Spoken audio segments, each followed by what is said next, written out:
Panginoon, sa araw na ito, Panginoon, na muli po, Panginoon, na kami inyong iniwan, Lord God, sa lugar na ito, Lord. Dalangin namin na kami namin, Panginoon, ay ihanda mo namin mga puso, Panginoon, na magpuli sa inyo, Lord God.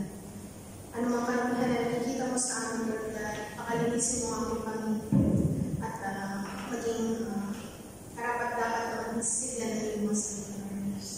Lord, fill this place with the Holy Spirit, Lord God, and let every word, every prayer, Lord God, and every word that we speak, Lord God, will glorify you.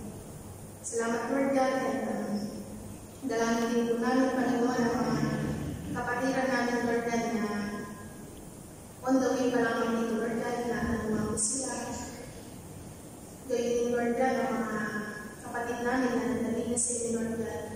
Touch their hearts, Lord, na muling magbalik-loob sa inyo, Panginoon. At patuloy, Lord God, na maituon ang kanilang kanin, Panginoon, sa inyo lamang, Lord God. Ito nga ang aming dalangin, Lord God, sa matamis na pangalan ng Jesus. Amen. Let's go to our scripture reading. Start. So our reading for today is taken from the book of Hebrews, chapter 4, verse 14 to 16. Again, Hebrews chapter 4, verse 14 to 16. Therefore, since we have a great priest, high priest, who has ascended to heaven, Jesus the Son of God, let us hold firm to the faith we profess. For we do not have a high priest who is unable to empathize with our weaknesses, but we have one who has been tempted in every way, just as we are, yet he did not sin. Let us then approach the God's throne of grace with confidence, so that we may receive mercy and find grace to help us in our time of need. Thank you. That's the word of the Lord. Amen. You may now be seated. Thank you, Pastor, for the wonderful message tonight. We have our freedom to approach God with confidence through our Lord Jesus Christ. Amen. So let's move on to our tithes and offering insertion.